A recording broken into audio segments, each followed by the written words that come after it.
Hi, Coach Bill here at Blast MMA. I've created a series of short videos specifically for beginning MMA students.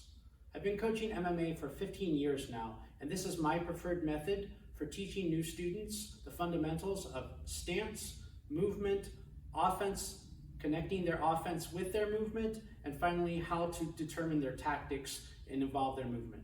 Thank you very much. I hope you enjoy. Lesson 1, stance. This is the heart of our system. The key here is to remain in balance.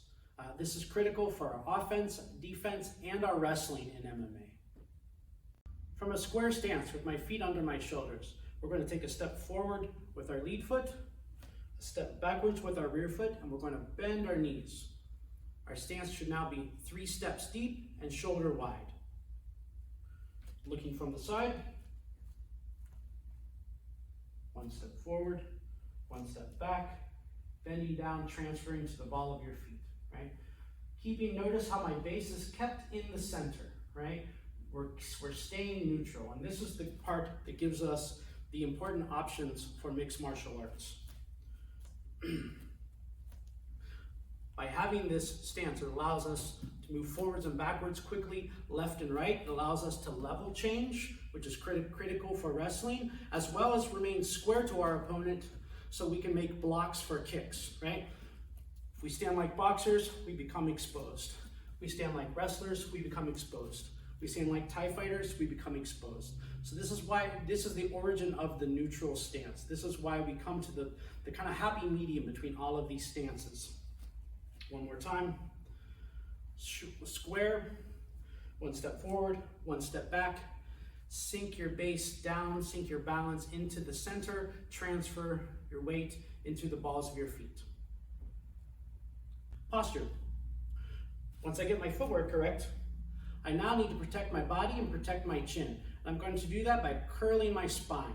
As I curl my spine, I'm going to bring my shoulders closer to my hips to tighten the distance that I'm susceptible to body attacks. And I'm also tucking my chin, making sure that my chin is below my shoulder level.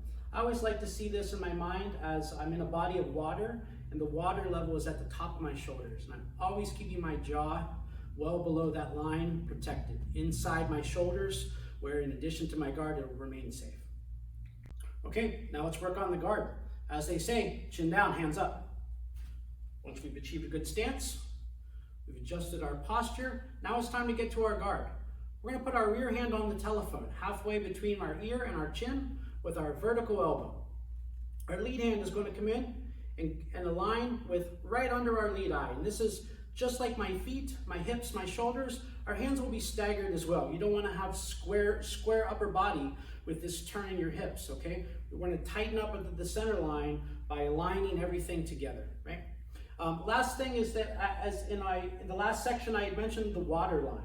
I like to think of my hands as never in a static position in my guard, and that my guard is always active, it's always moving. I like to create a little bit of motion in my guard, almost like 2 bobbers floating on this water line, right? Sometimes my guard will be out, right? Blocking, parrying, moving, right? Other times I might be dropping under, but my hands will usually come to reside and rest here in this position.